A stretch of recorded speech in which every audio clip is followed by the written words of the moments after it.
반갑습니다. 어제 뵌 분도 있고 그래서요. 조금 낯설지가 않아요. 제가 어저께 그 5시간 반 정도 강의했죠.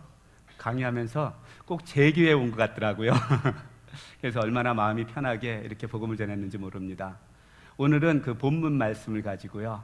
Back to the Bible, 길과 진리와 생명이 있는 성경으로 돌아가자 하는 이러한 제목을 가지고 여러분들께 말씀을 전하고자 합니다. 오늘 말씀은요, 창세기부터 요한계시록까지 아마 요약해서 하나님의 말씀이 어떤 것인지, 그래서 그 말씀으로 우리가 돌아가자는 그런 취지를 가지고 제가 말씀을 준비했습니다. 그래서 어저께 성경 통독 세미나를 들으시는 분은요, 또 짧게 이렇게 정리하는 시간이 되실 거고요. 그 다음에 참여하지 못하신 분들은 성경이 이런 거였구나, 이런 거였었어 하면서 여러분들이 이제까지 깨닫지 못했던 걸 갖다 이렇게 새롭게 깨닫는 그러한 시간이 되리라고 저는 믿습니다.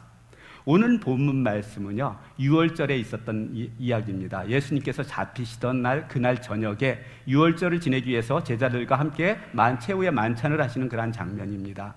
최후의 만찬을 드시면서 식사 중에 예수님께서 일어나셔서 대야에다 물을 뜨고 제자들의 발을 하나하나 씻겨주시죠. 제자들의 발을 다 씻겨주신 이후에 예수님의 마음이 너무너무 아프셨어요. 왜냐하면 그 중에 하나가 예수님을 팔 것을 알고 계셨거든요. 그래서 제자들한테 얘기하죠. 너희 중에 하나가 나를 팔 거라는 겁니다. 그러고 보니까 그 주위에 있던 사람들이 막 이제 어수선해졌어요. 제자들이 이게 무슨 소리야, 무슨 소리야. 그러고 있는데 베드로가 요한한테, 야, 너가 좀 예수님한테 좀 물어봐 하고 눈짓을 한 거예요. 요한은요, 예수님의 사랑을 가장 많이 받던 자였습니다.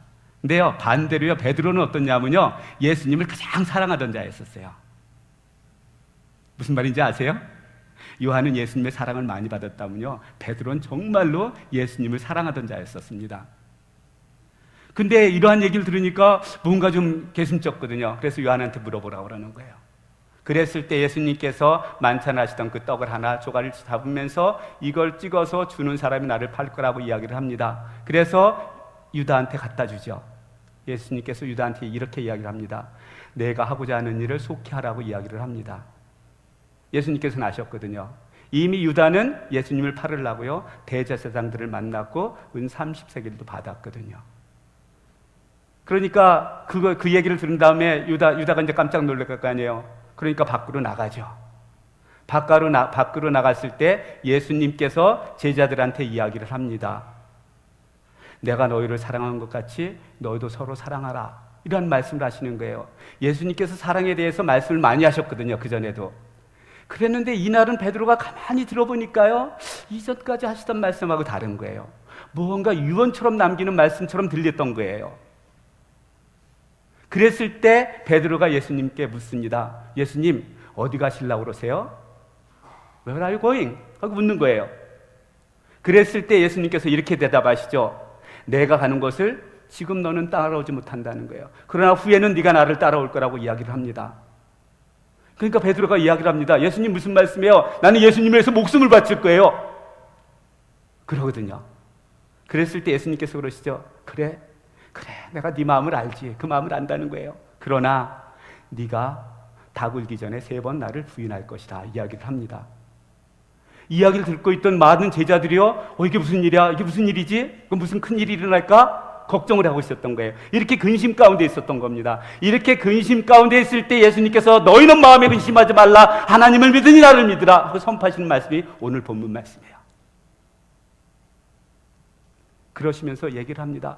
내가 너희를 위해서 거처를 예비하러 간다는 거예요. 그래서 거처를 예비하고 예비하면 다시 와서 너희를 나 있는 곳에 영접하겠다고 이야기를 하시는 겁니다. 그러면서 제자들에게 묻죠. 내가 너희를 위하여 가는 곳이 그 길이 어느 곳인지 그 길을 아느냐? 이렇게 묻습니다. 그랬을 때 도마가 그 이야기를 듣고, 예수님께서 어디로 가시는지도 모르는데 우리가 그 길을 어떻게 합니까? 하고 묻는 거예요. 그랬을 때 예수님께서 내가 길이요 진리요 생명이라고 선포하시는 겁니다.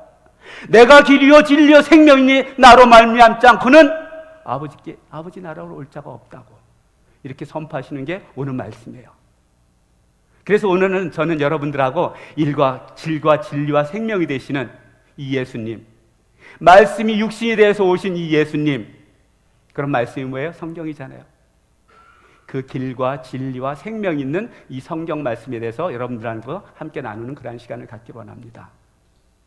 성경은요, 인류의 전 역사에 그러한 기록되어 있는, 인류의 전 역사가 기록되어 있는 저는 하나님 나라의 대화 드라마라고 이야기를 합니다. 역사의 시작부터요, 이 세상 끝날 때까지 그 모든 역사가 기록되어 있는 게 바로 성경에 기록되어 있습니다. 하나님께서는 이 세상을 어떻게 창조하셨는지, 또 어떻게 지금 이 세상을 통치하시며 운행하고 계시는지 그 모든 것들이 기록되어 있는 게 바로 성경에 기록되어 있습니다. 그 성경에요, 첫 번째 장의 첫 번째 절에 있는 것이 대초에 하나님이 천지를 창조하시니라 하면서 선포를 합니다. 여러분들 믿는다 하면서 우리가 예수님을 믿는다 그러잖아요. 그보다 먼저 믿어야 될 게 있어요. 이 세상을 창조하신 분이 우리가 믿는 하나님이라는 거, 우리 아버지라는 걸 믿어야 됩니다. 모든 믿음의 기초가 되는 것이 바로 창세기 1장 1절에 있는 이 말씀이에요. 이 말씀을 믿지 않으면요, 예수님을 믿는다는 것도 거짓이에요. 아버지를 믿지 못하면서 어떻게 아버지 아들을 믿을 수가 있겠습니까? 그만큼 중요한 말씀이 창세기 1장 1절의 말씀입니다. 그래서 설교하는 동안에 제가 한 40분 정도 강의를 할 건데요, 다 잊으셔도 좋아요. 여러분들 평생 동안 잊지 않고 살아가야 될 그 말씀 하나가 있습니다. 그게 바로 창세기 1장 1절에 있는 말씀이에요. 창조주 하나님, 이 세상을 창조하신 분이 바로 나의 아버지라는 것, 이것만 믿으시면 성경 이해 안 되다가요, 뭐 우화 같은 이야기 있어요, 꾸며낸 이야기 같은 것이 있어요, 아주 뭐 그냥 그런 이야기가 있으면요, 아, 이 세상을 하나님께서 창조하셨지, 창조주 하나님이 이 일을 하시는 거다, 믿을 수 있어요, 없어요? 믿을 수 있는 거예요. 성경은요, 어떨 때는 예수님께서 과장법을 쓰시는 경우도 있어요. 그렇지만 대부분의 모든 역사는 저는 그대로 믿습니다. 왜냐? 우리는요, 하나님의 그 능력을 너무 제한해요. 내 생각 가운데 너무 제한하고 살아갑니다. 우리는 아무리 하나님을 크게 표현할지라도 그보다 훨씬 더 크신 하나님인 것을 갖다가 우리가 인정하고 살아가야 돼요. 그런데 우리의 생각으로 하나님의 능력을 너무 제한하면서 살아가는 것이 우리들의 삶이라는 거죠. 하나님께서는 이렇게, 성경은 이렇게 하나님께서 대초에 하나님이 세상을 창조하셨다고 말씀하시면서 이 우주 만물을 어떻게 창조하셨는지 창세기 1장에 잘 기록되어 있어요. 해와 달과 그 다음에 이 땅에 있는 모든 것들, 별들, 이런 것들을 어떻게 창조하셨는지 잘 기록되어 있습니다. 그리고 가장 마지막에 창조하시는 한 인물이 있습니다. 뭐예요? 우리예요. 우리입니다. 사람을 창조하신 거예요. 여러분들이 그 연극을 볼 때요, 나중에 다 끝난 다음에는 소개를 하잖아요. 그때 주인공을 언제 소개하죠? 제일 마지막에 소개하잖아요. 제일 중요한 인물이요. 성경에서 왜 하나님께서는 사람을 제일 나중에 창조하셨는지 알아요? 하나님이 창조하신 것 중에서 가장 중요한 사람들이거든요. 가장 중요한 것이거든요. 그렇기 때문에 가장 나중에 창조하셨습니다. 근데 하나님께서 창조하실 때, 야, 사람아 나와라 해서 창조하셨냐는 거예요. 아니요. 하나님께서는 인간을 창조하실 때, 사람을 창조하실 때 분명한 설계도와 분명한 목적을 가지고 창조하셨습니다. 그게 창세기 1장 26절에서부터 28절까지 정확하게 기록되어 있어요. 하나님께서는 우리를 창조하실 때 설계도는 뭐였었냐면 하나님의 형상과 하나님의 모양이었었습니다. 목적은 뭐냐면 하나님께서 창조하신 것, 그것을 다스리게 하기 위함이었었습니다. 이러한 설계도와 목적을 가지고 그대로 사람을 만드시고 그대로 목적하신 대로 우리한테 이 땅을 다스리며 살아가라고 전하는 말씀이 창세기 28장에 기록되어 1장 28절에 기록되어 있습니다. 하나님께서는 이렇게 하나님의 계획대로 하나님의 형상과 모양대로 사람을 창조하신 다음에요, 그 사람만을 위해서 또 특별한 장소를 하나 만드세요. 그것이 에덴에 있는 동산이었었습니다. 그곳에는 모든 아름다운 나무들이 많이 있었습니다. 과일도 많이 있었습니다. 그런데 하나님께서 하나님의 모양과 형상으로 창조하신 그 사람을 그곳에 살게 하면서 한 가지 규정을 딱 주세요. 이 동산에 있는 모든 나무의 과일은 다 먹되 단 한 가지, 선악을 알게 하는 나무의 열매는 따먹지 말라는 겁니다. 그것을 먹는 날에는 정령 죽을 거라는 거예요. 반드시 죽을 거라고 이야기를 하는 겁니다. 그랬는데요, 여기 남자들이 호기심이 많아요? 여자들이 호기심이 많아요? 여성분들이 훨씬 호기심이 많잖아요. 하와가 아마 좀 호기심이 많았었던 것 같아요.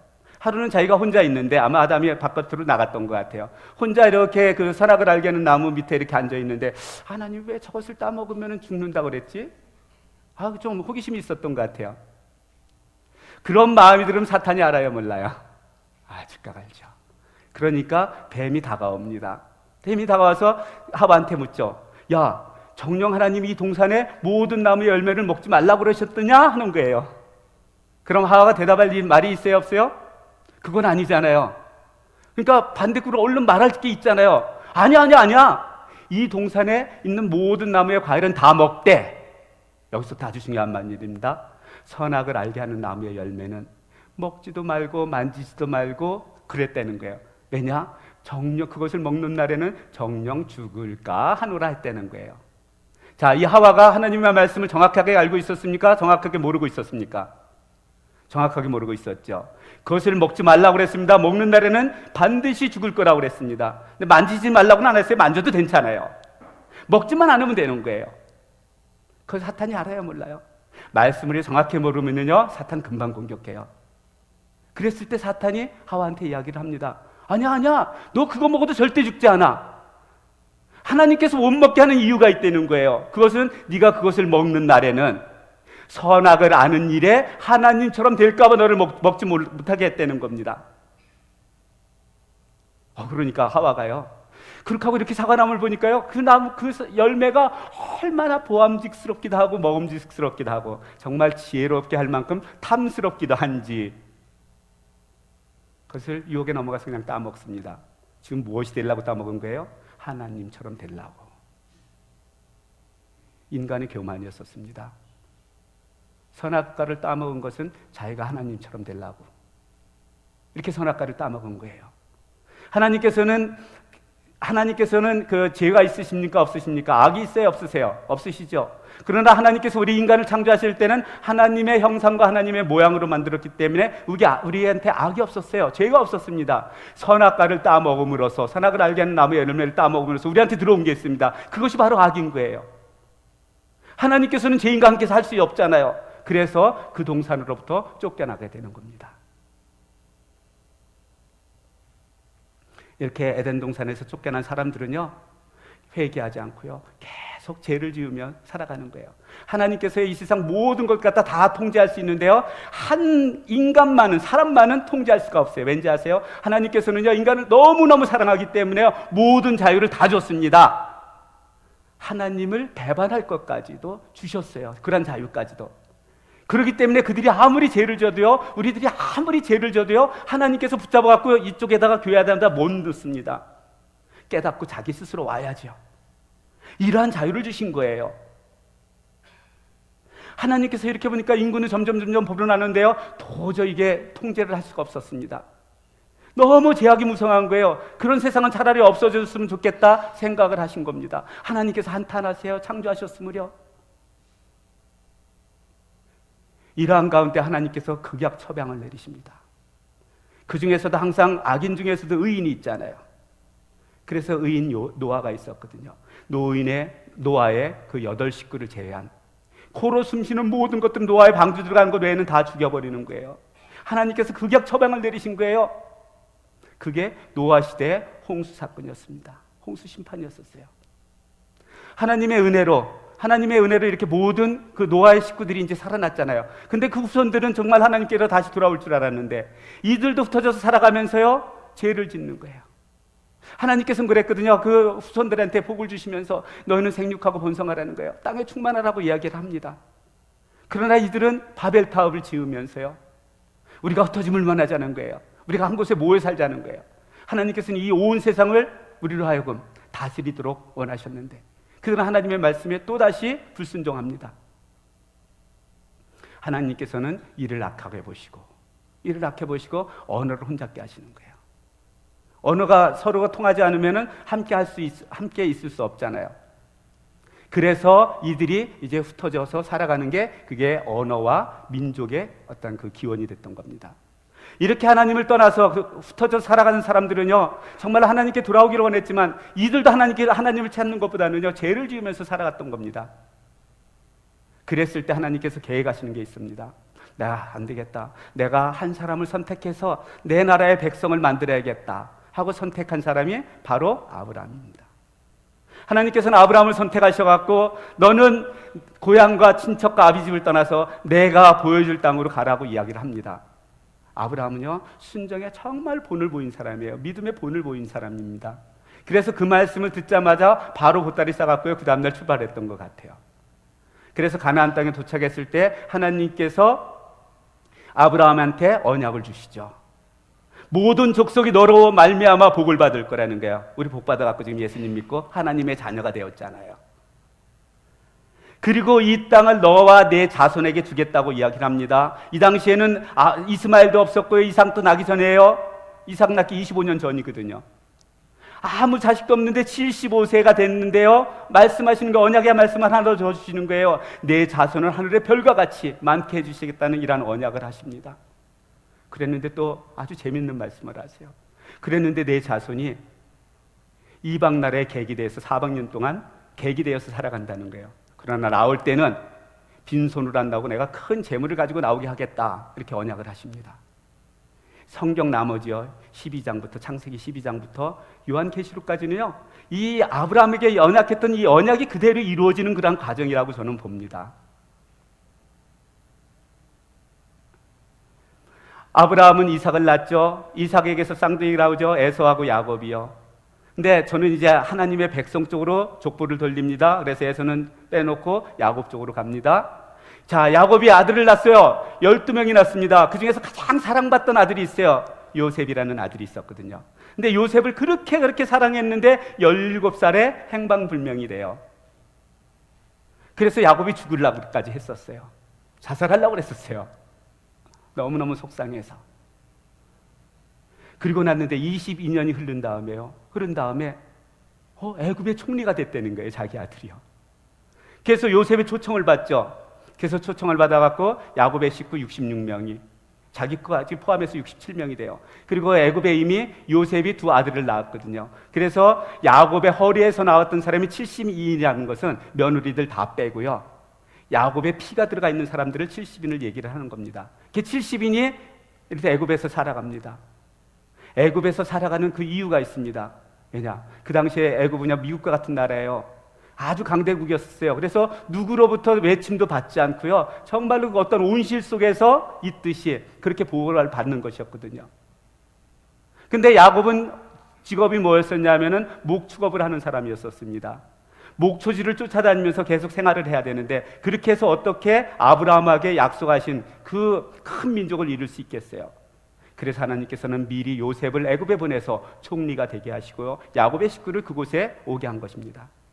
그리고 나서 한 350년이 흘렀습니다. 그러니까 정말로 하나님께서 아브라함에게 약속하신 대로 그 민족이 70인밖에 안 되던 민족이 큰 민족이 된 거예요. 애굽 왕이 두려워할 정도로 큰 민족이 됩니다.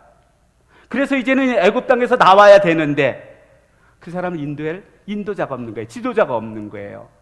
그랬을 때 하나님께서는 한 아이를 탄생하게 하죠. 그게 바로 모세입니다.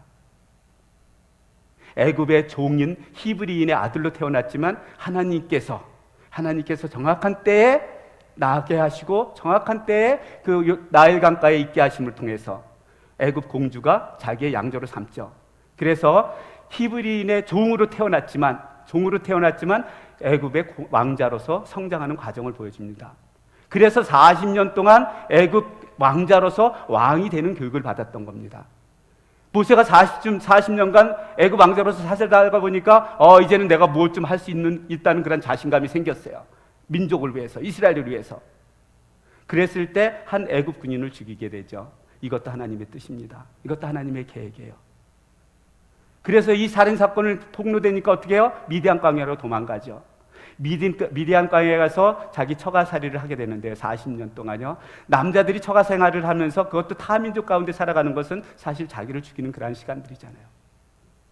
왕자로 살았던 그 모세가 그 미디안 광야에 가서 그 처가살이를 하는 이 시간은요, 자기가 아무것도 할 수 없는 것을 갖다가 배운 그런 기간이었었습니다.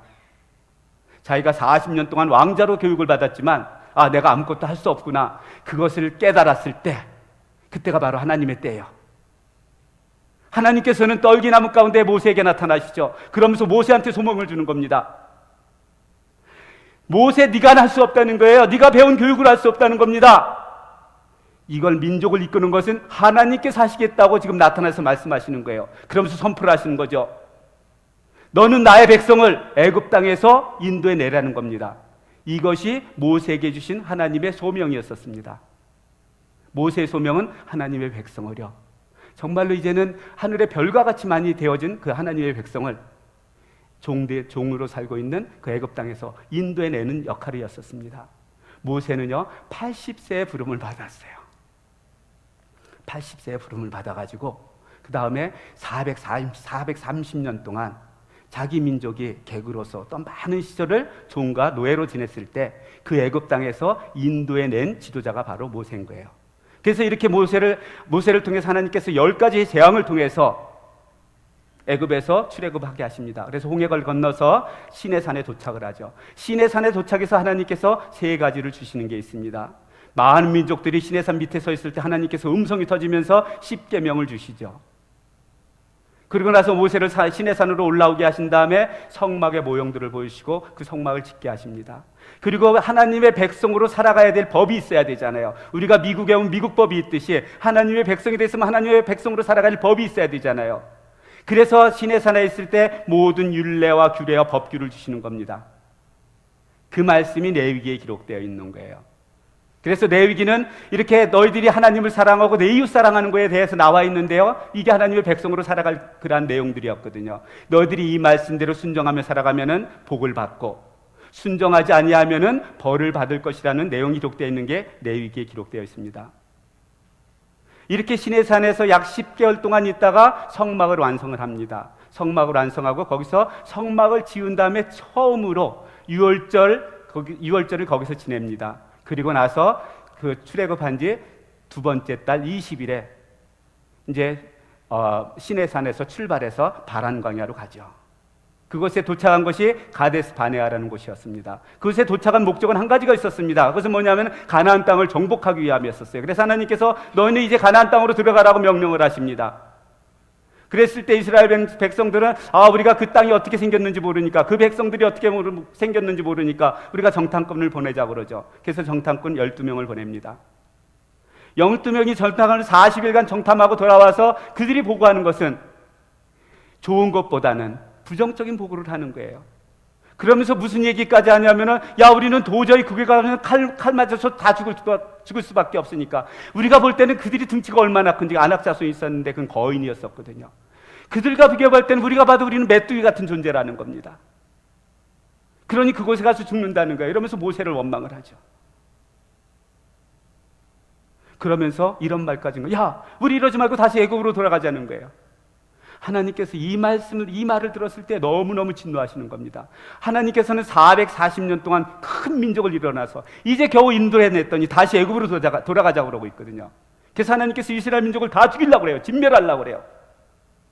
이럴 때 지도자가 얼만큼 위대한지 나타나는 것 같아요. 그때 모세가 나타나는 거예요. 하나님 앞에. 하나님, 이럴 수 없습니다. 하나님께서 이 백성을 어떻게 인도하셨는데 이 백성을 진멸하면은 이거 백성들이 보고 있는, 이 이스라엘 민족들을 보고 있는 다른 민족들이 뭐라고 그럴 겁니까? 하나님 나 이제 더 이상 선교 못해요. 그러는 거예요. 하나님께서는요, 모세가 기도할 때 하나님의 마음을 바꾸세요. 이게 모세였었어요. 모세는요, 자기를 위해서 기도 한 번도 한 적이 없는 것 같아요. 꼭 기도할 때는 하나님 백성을 위해서만 기도했습니다. 그러니까 하나님의 기도를 모든 걸 다 들어주신 것 같아요. 하나님께서. 그리고 나서 이들을 그 죄 때문에 하나님께서 죄는 용서를 하지만 벌을 받아야 됐던 거였어요. 그래서 40년 동안 광야에서 지내게 합니다. 이 40년 동안의 그 이스라엘의 광야 생활은요, 하나님께서 하나님의 백성으로 이제 훈련시키는 그런 과정이었었어요. 이스라엘 민족들은 오랜 시간 동안을 노예와 종으로 살았기 때문에 노예 근성들이 있었거든요. 그러니까 어떻게 이제 하나님의 백성으로 문화를 바꿔야 되잖아요. 종의 문화에서 하나님의 백성, 하나님의 자녀의 그런 문화를 바꿔야 되잖아요. 그래서 40년 동안 하나님의 백성으로 훈련을 시켜가는 그런 과정이었습니다. 그렇게 모든 훈련들이 다 끝났어요. 그래서 가나안 땅을 정복하기 위해서 요단강 동편 모압 땅에 도착을 합니다. 그때가 출애굽을 한 지 약 39년 조금 지난 것 같아요, 만으로. 그러니까 횟수로는 40년째가 되는 겁니다. 모압 땅에 도착했을 때 이제는 거기에서 여러 가지 사건들이 있는 게 이제 민수기에 있으니까 그건 여러분들이 읽어보세요. 그리고 나서 민수기 그 뒤에 한 가지의 성경이 있는데 신명기라고 있어요. 신명기는요, 이스라엘 민족이 모압 땅에 도착했을 때 가나안 땅을 정복하기 전에 모세가 죽기 전에 마지막으로 유언처럼 남긴 게 바로 신명기예요. 그 내용은 무엇이냐 하면은 너희들이 가나안 땅에 들어가면은 우상을 섬기지 말고 하나님만을 섬기라고 신신당부하는 것이 바로 신명기입니다. 신명기는 뭐라고요? 신신당부하는 거예요. 우리가 신명기 그러면 새로울 신자, 명량할 명자 그래서 신명기인 줄 알잖아요. 아니요. 그거는요, 별신자, 그게 거듭나다는 뜻이 있어요. 거듭 저기 당부할 때 뭐라 그러죠? 신신당부한다고 그러잖아요. 그래서 모세가 신명기를 통해서 가나안 땅을 정복할 이세들한테 신신당부하는 거예요. 거기에 들어가면은 우상을 섬기지 말고 하나님만을 섬기며 살아가라고 부탁을 하는 겁니다. 제가 지금 신신당부하는 건 뭔지 아세요? 여러분들한테? 그러니 말씀으로 살아가라고 신신당부를 합니다, 저는. 그리고 나서 모세가 죽은 후 그 후임자로 여호수아가 이제 지도자가 되죠. 여호수아의 소명이 있습니다. 여호수아의 소명은 가나안 땅을 정복하는 거였어요. 거기로 들어가라는 겁니다. 그래서 여호수아는 그 가나안 땅을 정복하고 그 다음에 그 각 지파대로 제비 뽑아서 그 땅을 나눠줍니다. 여호수아 뒤에 보면은 사사기라는 것이 있습니다. 이 사사기는 뭐냐면은 애굽 땅을 가나안 땅을 정복했잖아요. 그럼 그곳에서 이제 그 후손들이 살아가잖아요. 이 후손들이 2대, 3대, 4대를 흘러가면서 어떻게 살아갔는지 그 삶의 모습을 보여주는 거예요. 근데 그들의 모습이 모세가 그렇게 신신당부했는데 그들이 그 신신당부를 듣지 아니하고 우상을 섬기고 있는 거예요. 그러면서 타락해가는 겁니다. 이들이 타락해가면 하나님께서 그들을 심판하십니다. 그럼 이들이 회개해요? 그럼 하나님께서 사사를 보내서 이들을 구원해 주시죠. 그럼 태평성대를 또 누려요. 그 기간 동안. 그럼 또 사사가 죽으면 또 이들이 타락을 해요. 그러한 과정을 운니엘 때부터 사사 운니엘 때부터 삼손까지 12번을 반복하는 그러한 기록되어 있는 게 바로 사사기예요. 자, 사사기가 지나고 그 뒤에 보면은 이제 룻기가 있고 그 뒤에 가면은 룻기가 있는데요. 룻기를 잠깐 우리가 설명할게요. 이렇게 하나님의 백성이라는 사람들은 가나안 땅에 들어가서 하나님의 말씀을 불순종하고 우상을 섬기며 살아갈 때 그 이방 여인, 모압 여인이 있었거든요. 한 여인의 아름다운 사랑 이야기가 들려져 있는 게 룻기예요. 자기가 시어머니가 섬기던 그 하나님을 잘 섬기고요. 또 과부길인데도 자기 시어머니를 끝까지 잘 섬기고 그러다가 보아스라는 사람을 만나갖고요. 결혼까지 해요. 보아스는요, 아주 굉장히 그 뼈대 있는 집안이에요. 이스라엘에 출애굽할 때 그 할아버지가 누구냐면 나손이라는 사람인데요. 나손이 누구냐 하면은 그 유대 지파의 우두머리였었어요. 그리고 그 아들이 살몬이었고 살몬의 아들이 보아스거든요. 그럼 얼마나 뼈대 있는 집안이에요. 그 집안의 며느리가 된 거예요. 근데 허중한 게 있어요. 그 집안에서 태어나는 아이가 누구냐? 오벳이었고요. 그 아들이 이새였고요. 그 아들이 다윗이었습니다. 그래서 룻기는 이 다윗, 앞으로 이제 사무엘 때부터 그 펼쳐질 다윗을 갖다가 소개하는 거예요. 이렇게 뼈대 있는 집안이라는 거죠, 다윗이요. 양은 치고 있지만 그렇게 소개하는 것이 이게 룻기입니다. 그리고 사무엘상을 넘어가면은 이제 마지막 사사가 등장을 합니다. 그게 바로 사무엘이에요. 사무엘은 하나님께서 함께 하셨기 때문에요. 통치하는 동안요 태평성대를 누릅니다. 그 다음에 많은 땅들을 정복을 해요. 그랬는데 나이가 먹으면서 이제는 후임자를 세워야 되잖아요. 그래서 자기 아들을 갖다 사사로 세워줬더니 자기 아들마저도 뇌물을 받고 재판을 자꾸 잘못하는 거예요. 이러자 백성들과 지도자들이 사무엘한테 와서 우리도 다른 나라처럼 왕을 세워달라고 요구를 합니다. 이래서 그들이 제비 뽑아서 세운 왕이 바로 사울 왕입니다. 근데 사울 왕은 이렇게 하나님께서 이렇게 제비 뽑아서 왕이 되게 하지만 하나님의 말씀에 불순종하는 거예요. 그래서 버림을 당해요. 이렇게 버림당하고 나서 그 다음에 기름 부음을 받는 자가 있는데 이 사람이 바로 다윗이에요. 버림받은 사울은요 결국 블레셋과 전투하다가요 그 아들 셋과 다 죽음을 당합니다. 참 사울을 생각하면 진짜 안타까워요. 정말로 훌륭한 왕이었었거든요. 맨 처음에는. 그랬는데 이 상처가 많이 있었어요. 그 상처를 치유하지 못했기 때문에 이 열등감 때문에 평생 동안 자기 사위면서 자기가 가장 충신인 다윗을 죽이려고 쫓아다니다가 결국 이렇게 비참한 최후를 맞이하는 게 바로 사울이었었습니다. 이렇게 사울이 죽고 나자 왕이 되는 게 이제 다윗이었어요. 다윗은 30세 왕이 돼가지고 40년 동안 통치를 하죠. 다윗이 왕이 되니까 다윗은 하나님께서 함께 하셨거든요. 하나님의 마음에 합한 자라고 그랬잖아요. 그러니까 나라가 점점 강성해졌습니다. 나라가 점점 강성해지고 큰 나라를 이루죠. 잘못한 건 제가 뺍니다. 다윗이 잘못한 것은요. 이렇게 다윗이 어떠한 통치를 했나 하는 기록이 기록되어 있는 게 사무엘 하에 기록되어 있어요. 이제 다윗가 나이를 먹은 거예요. 그래서 죽을 때가 된 거예요. 그래서 세움을 받는 왕이, 후임자로 세움을 받는 왕이 바로 솔로몬 왕이었습니다. 다윗은요, 왕이었을 때 정말 자기가 하고 싶은 게 있었어요. 성전을 그렇게 짓고 싶었거든요. 근데 하나님께서 막으셨거든요. 왜냐하면 다윗은 장군이었어서 싸움쟁이였었어요. 그래서 피를 너무 많이 흘렸기 때문에 성전을 못 짓게 합니다. 그래서 내 아들을 통해서 성전을 짓겠다고 이야기를 하셨거든요.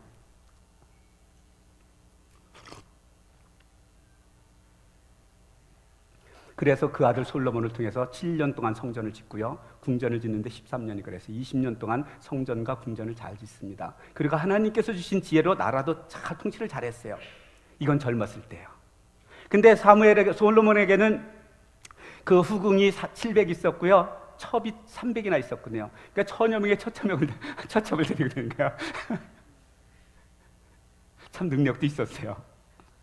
근데 젊었을 때는 이 모든 것들이 통치가 되지만 남자들이 나이가 먹으면은 아내가 이야기하는 소리를 어떻게 해요? 뭐 100%가 아니라 200% 들어주죠. 이 처첩들이 대부분이 다 이방인들이었었습니다. 이방 여인들이었었어요. 정책적으로 이렇게 정치적으로 이렇게 맺은 그런 관계거든요. 그러니까 이방 여인들이 이제 솔로몬이 나이가 먹고 같이 이제 동침도 제대로 못하고 그러니까 이제 솔로몬한테 옆구리 쿡쿡 찔르는 거예요. 내가 너무 외롭다는 거죠. 그러니까 내가 이전에 우리 고국에 있을 때 섬기던 나의 신을 섬길 수 있게 산당을 만들어 달라는 겁니다. 맨 처음에 노했을 거예요. 그러나 남자들이 나이 먹은 그 남자가 또 젊은 새로운 그 첩이 와가지고 옆구리 쿡쿡 찔려서 이야기를 하면은 들어줘야 안 들어줘요? 들어주겠죠. 그러니까 하나를 들어주니까 또 다른 여인이 부탁을 해, 또 다른 여인이 부탁을 하니까 그 정말로 거룩한 예루살렘 성이요, 이제는 우상 천국이 되는 겁니다. 그러더니 솔로몬마저도 우상을 섬기는 거예요. 이 죄로 인해 가지고 이스라엘이 남과 북이 나누어집니다. 그 아들 때, 르호보암 왕 때. 둘이 이제 남과 북으로 나눠진 다음에 북이스라엘의 초대 왕이 여로보암이었었습니다. 여로보암 왕이 됐는데 근심이 있는 거예요. 걱정이 있는 거예요. 제가 이거 설교 몇 시까지 해야 되는 거죠? 12시 반까지. 예. 제가 너무 천천히 가는 것 같아서 갑자기 걱정이 됐어요. 여러분들도 어떤 저희가 있을 텐데요. 자, 그럼 제가 조금 더 여유를 갖고 해도 될 것 같아요. 여러분들 이런 기회가 자주 오는 거 아니잖아요. 그렇죠? 예, 그래서 제가 조금 더 여유를 가지고 천천히 해요. 왜냐하면 지난번에 유 목사님을 만났더니요, 우리 성도님이 연세가 높으시다고 그러더라고요. 그래서 제가 말이 무진장 빠르거든요. 그래서 이렇게 빨리 하면 사실 이 설교 오늘 오전에는 30분이면 끝났어요. 1부 설교 때는. 그래서 2부 때는 그래도 조금 더 천천히 하려고 제가 말씀을 드리는 거니까 좀 양해해 주세요. 여로보암이 왕이 됐는데요, 고민이 생긴 거예요. 왜냐하면 이스라엘 민족은 한 1년에 3번씩 6월절과 77절과 초막절에요, 예루살렘 성전에 가서 하나님께 제사를 드려야 됐어요. 그런데 1년에 3번씩 이 북이스라엘에 살고 있던 백성들이 남유다 왕한테 가면은 백성들의 마음을 다 빼앗길 것 같은 거예요. 그러니까 여로보암 왕이 참 두렵잖아요. 자기 백성들 다 빼앗기고 자기가 나중에 그러면은 아무것도 안 되지 않아서 죽을 수밖에 없잖아요. 그래서 고안해낸 게 금송아지를 만드는 거였어요. 그래서 금송아지 2마리를 만들어가지고 하나는 베델에 하나는 단에 세우면서 백성들한테 선포하는 겁니다. 너희들을 애굽 땅에서 인도해낸 신이 바로 저 금송아지라는 거예요. 그러니까 예루살렘 더 이상 갈 필요 없다는 거예요. 금송아지를 섬기라고 이야기를 합니다. 이러면서 북이스라엘은 우상을 섬기기 시작했던 겁니다. 이렇게 북이스라엘이 우상을 만들어 섬길 때 나타나는 선지자들이 바로 아모스와 호세아가 있었던 겁니다.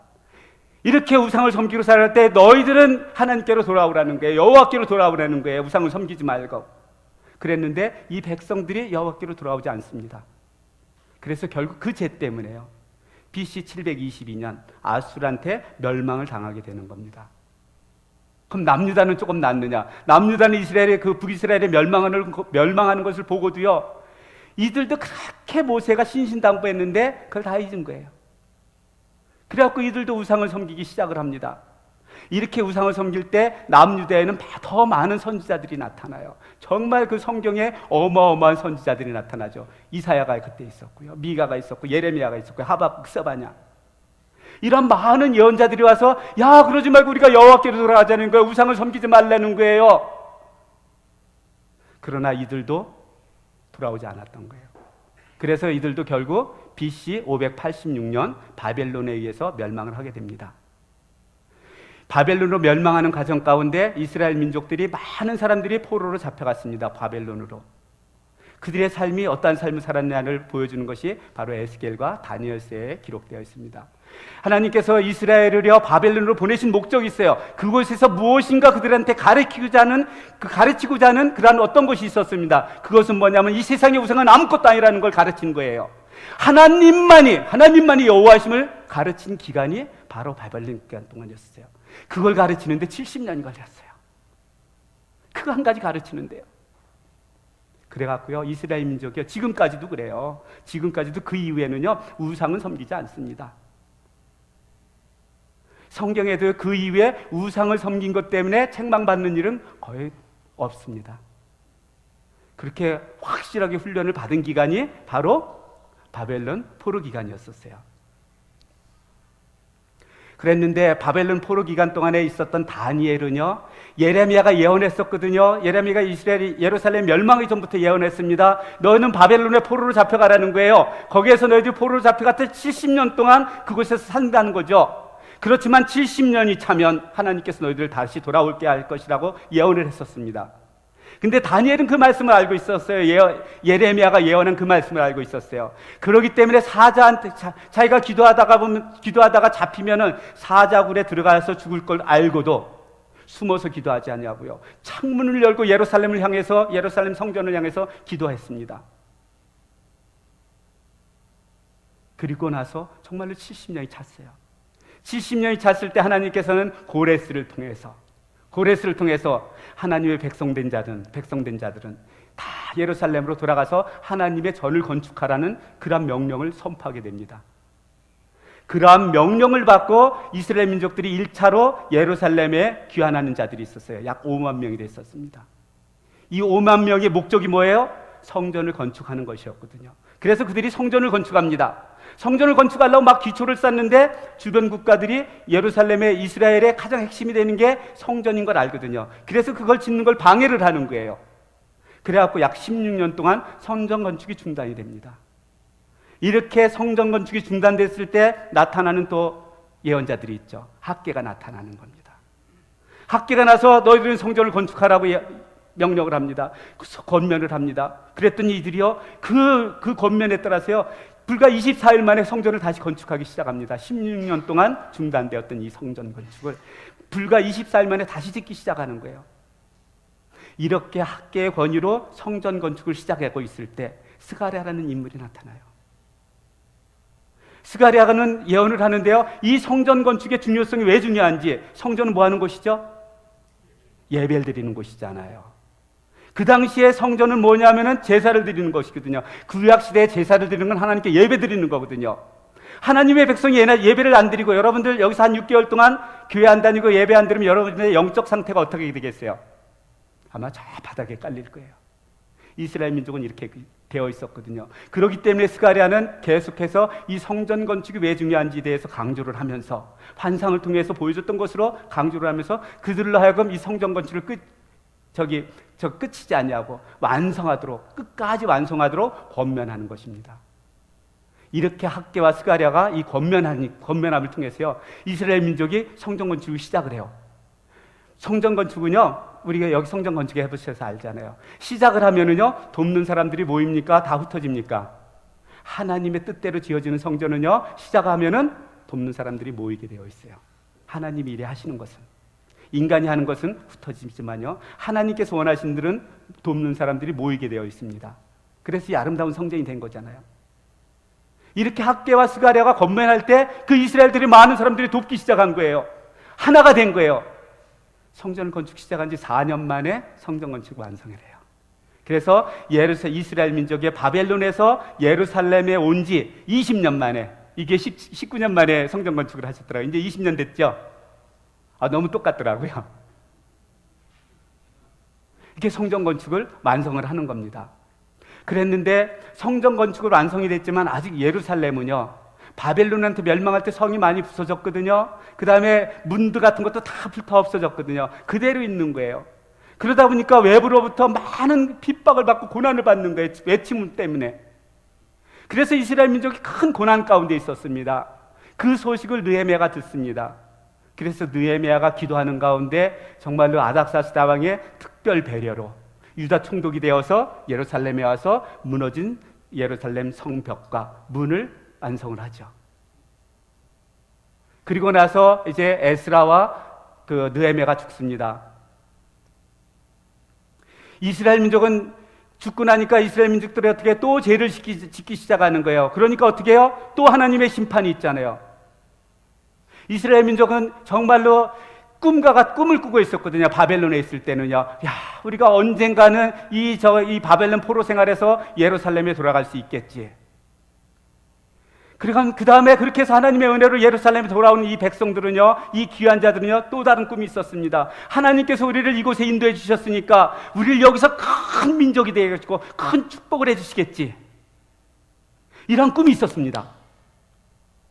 그랬는데 이들이 막상 와서 살아갈 때 보니까 너무너무 어려움만 오는 거예요. 전부 겪는 건 그 어려움의 연속이었었습니다.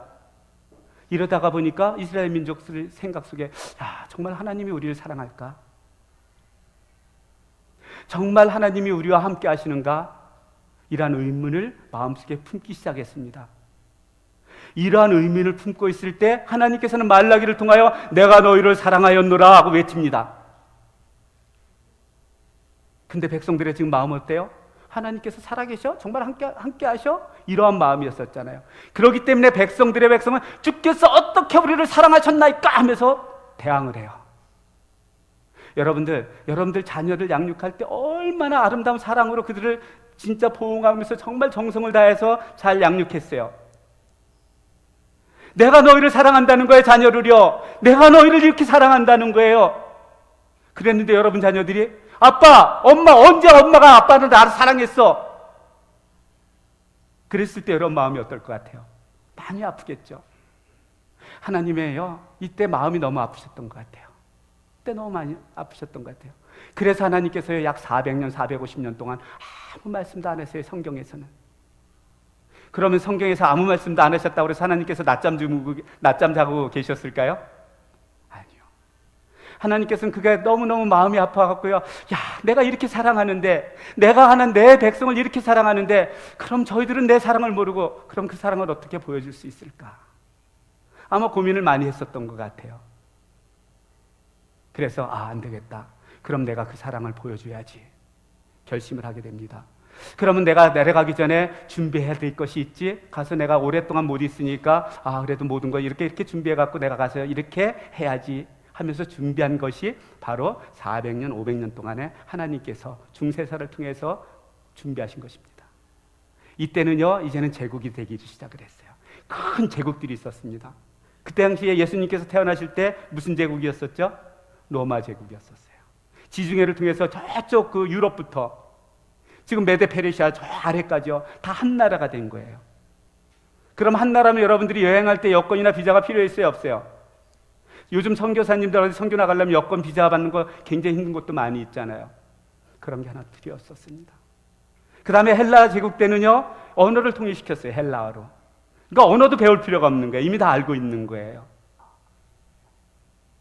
그 다음에 제국이 되면 어떻게 해요? 그걸 통치하려고 그러면 길이 잘 서 있어야 되잖아요. 그래서 많은 도로들을 건설하게 됩니다. 이렇게 예수님과 제자들이요, 복음을 효과적으로 전하기 위해서 하나님께서는 그 기간 동안에요, 그 중세사를 통해 가지고요, 그 기간 동안 통해서 이런 모든 인프라를 갖다가 구성하신 겁니다. 하드웨어를 준비하신 거예요. 그리고 때가 참에 하나님께서 그 아들을 여자의 몸에 나시겠다고 그랬죠. 갈라디아서 4장 4절에. 그렇게 오신 분이 바로 우리들이 섬기는 예수님이십니다. 예수님께서 이 땅에 오셔서 보여준 것입니다. 구원의 길을 보여주셨습니다. 십자가에서 죽으시고 부활하심을 통하여 예수님을 나의 구주로 영접하는 자마다 무엇을 얻는다고요? 구원을 얻는다고. 이 길을 보여주신 거예요. 예수님께서 주신 이 십자가는요, 하나님께서 우리를 얼마나 사랑하시는지 그 사랑을 친히 보여주신 것입니다. 그 사랑이 바로 십자가의 사랑인 겁니다. 여러분들 사랑을 표현할 때요, 어떤 사람을 사랑한다 말로 하지만 그 사람을 위해서 죽었을 때보다 큰 사랑이 있습니까, 없습니까? 하나님께서는 이 사랑을 보여주신 거예요. 내가 너희를 이만큼 사랑한다는 그 사랑을요. 구약에서는 말씀으로만 내가 너희를 사랑한다 말씀을 하셨잖아요. 이스라엘 민족들은 도저히 그걸 갖다가 느끼질 못했습니다. 깨닫지를 못했습니다. 그래서 신약시대에서 예수님 하나님께서 육신이 되어서 이 땅에 오셔서 친히 죽으심을 통하여 내가 너희를 이만큼 사랑한다고 친히 보여주신 것이 바로 신약에 기록되어 있는 겁니다. 예수님께서 죽은 자들 가운데서 부활하시고 승천하시죠. 승천한 다음에 약 10일이 지났을 때가 오순절이에요. 오순절에 제자들이 모여서 기도할 때, 120명이 모여서 기도할 때 성령이 내리시죠. 성령을 받았고 예수님께서 그러셨거든요. 너희들이 성령을 받기 전에는 예루살렘을 떠나지 말라고 그랬어요. 너희들이 성령을 받으면 예루살렘과 유대와 사마리아 땅끝까지 이르러 내 증인이 되리라 말씀하셨잖아요. 이렇게 성령을 받은 다음에 제자들이 복음을 전하기 시작하는 거예요. 예루살렘에서부터 핍박이 오니까 유다로 나가고 사마리아로 나가고 로마까지 복음을 전하는 게 사도행전에 기록되어 있습니다.